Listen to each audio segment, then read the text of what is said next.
I won so hard that someone accused me of destiny swapping. I know that's freaking insane, right? Destiny swapping. For those of you who don't know what destiny swapping is, it's essentially when you take something from someone, you take their spot, pretty much. Like what Diddy did to Biggie, destiny swapping. What Drake does to smaller artists that he finds, destiny swapping. You see someone on the rise, you take their gifts, you take their talent, you take their whatever is assigned to them and make it your own. And, I have to pat myself on the back because give myself credit where it's due because you know what? That's crazy. Someone accused me of destiny swapping. That means that in someone else's eyes, I am winning so hard that they want to take credit for it. But how I really feel about it is sad. How I really feel about it is hurt. This is a very good friend of mine. And I'm not going to go into too much detail about our relationship, but I do want to talk about this from a standpoint of like, this could be anybody. This could have been me. This is coming from someone who is extremely spiritually gifted, extremely brilliant, extremely talented, so beautiful. Like, I could go on and on about all the good things about my friend. But being stuck in victimhood, being stuck in stories that require someone else to be at fault, martyrdom, shame, all of these emotions, all of these vows and commitments that are blocking a very spiritually and physically gifted person from activating those gifts and using them to benefit their own life. And the truth is, I've been that person. Even though I have not accused anyone of destiny swapping with me, I have been a person who was a victim of their stories and a victim of their circumstances. And the things that were not going well in my life were always someone else's fault. There was always some institution outside of myself, some person outside of myself, some relationship, some circumstance outside of myself that caused me to fail, that caused me to not have what I wanted. And if I'm being 100% honest, when you have spent decades of your life in that state of being, it's easy to slip back. It happens from time to time, so I don't blame my friend. And I really just wanted to, because it's been sitting on me for so long, because I've been kind of wrestling with what to do with this, I really wanted to turn it into something useful. I really wanted to transmute it. I tried, I sent her energy back and recalled my own, and I've tried doing clearing, but I think this is something that my spirit is calling me to do something with, right? And it's to share a message that, until we are willing to look in the mirror and realize that every excuse outside of that we give ourselves is something that we created to keep ourselves small and to keep ourselves in the position that we're in. And even the things that really are like happening, to a degree, you know what? I'll give you an example. There was a woman who was, I shouldn't say there was a woman. There was a me who was in a domestic violence situation a few years ago. And it wasn't the first situation like that I had been in. And I thought I had already started doing the work on myself. I had started like a self-love journey. I had gotten really alone and realized all of the things that I thought were holding me back were really my own mind, my own creations. So I was on a positive path, but this thing happened anyway. And so I said, okay, hold on. It's not my fault that this person made the choice to do what they did. However, I'm noticing a pattern in my life. I'm noticing that I keep encountering this same demon. I keep bumping my head up against this same wall. What is it going on inside of me that I am A, attracting this situation, and B, entertaining this type of situation. And that, my friends, that question, I did not know how much that would open up for me, how much I would learn about myself, about my personal history and how it was playing itself out over and over again, about how my ancestral history, my history within my own family was playing itself out in my life, and how my people pleasing was attached to that and committed to that life, and how my just all of these things that I had adopted in my mentality, in my trauma responses, the way that I would fawn in a trauma situation rather than have a fight or a flight response. I had neither. I had a fawn response. So all of these things were things that I needed to be able to look at.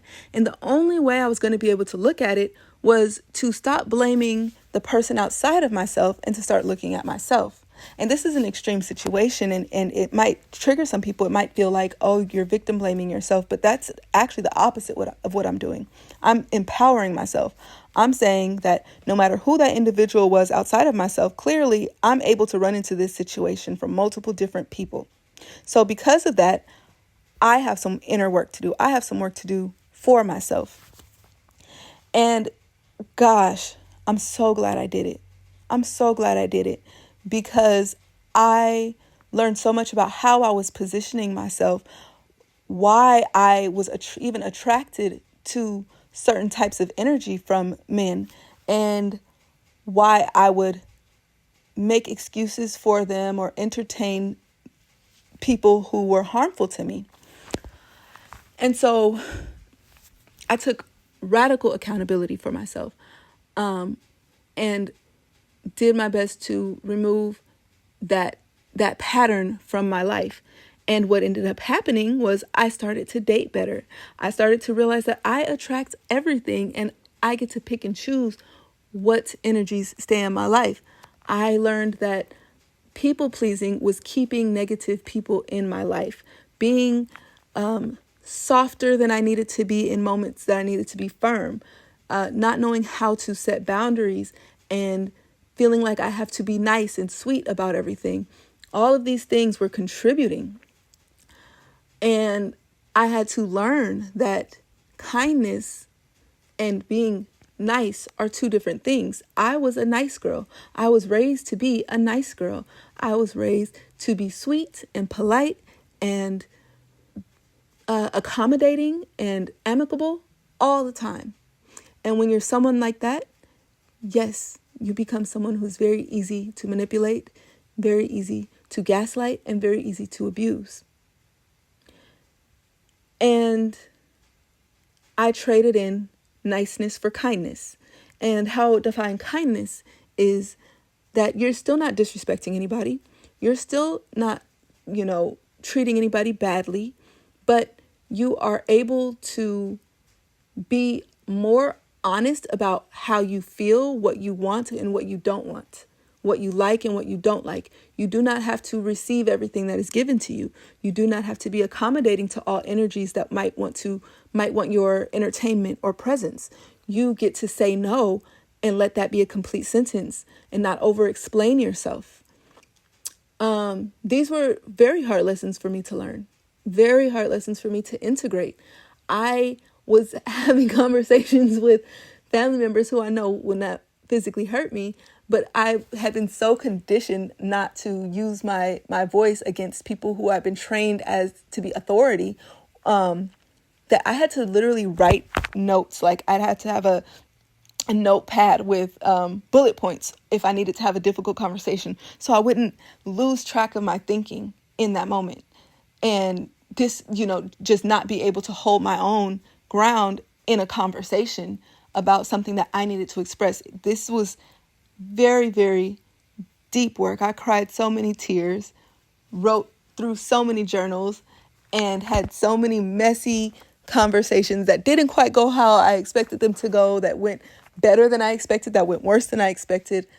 And I've landed here where I have manifested a life for myself based on those actions, based on those changes, and that has resulted in someone I love so dearly that I would call one of my best friends in this lifetime, telling me that I destiny swapped.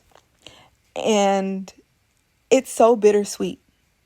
It's so bittersweet because I'm so pleased with my life and I'm so proud of myself and the work that I put in. But the truth is, I know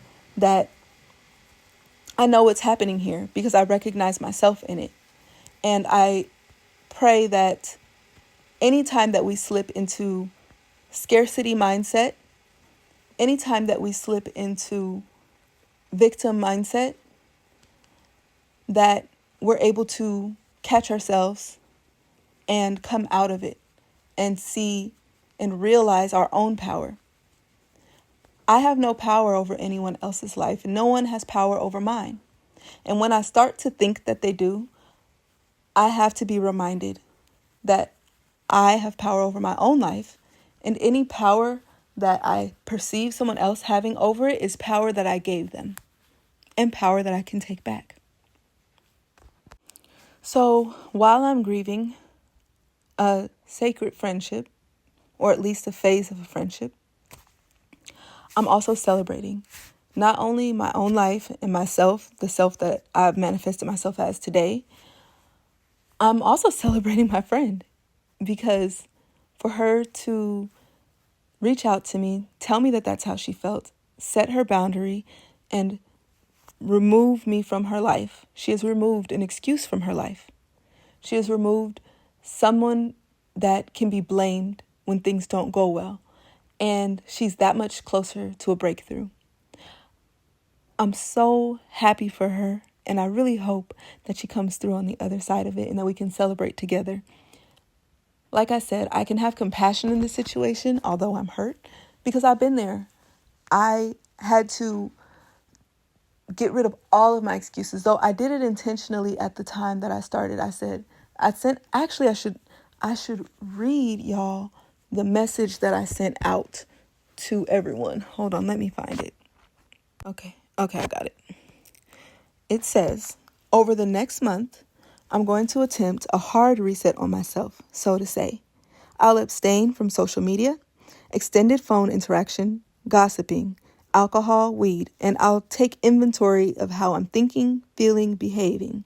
I will decide what habits I want to build and for what purpose. I'll continue therapy and follow up on other courses of mental and emotional healing that I've started but haven't completed. I'll enforce solitude on myself as much as possible to eliminate the possibility of excuses or distractions so that I can be more accountable to what I say I want and what I do. I can honestly say that's one of the most powerful moments of my life. I did that. I took that 30 days, and who I became as a result of it, I can't even put into words. The amount of bravery it took for me to do that was I don't know if you can relate, but it was a lot. So take this as a challenge. If you're feeling victimized in your own life, if you're feeling like you are running a million miles an hour and getting nowhere, you're bumping your head up against the same walls over and over again, do that 30 days. Take 30 days of isolation, off of social media. No news and TV and distracting yourself with social events and etc. as much as possible. I know that there are different degrees of what's available to each person, but as much as possible, and see what happens for you.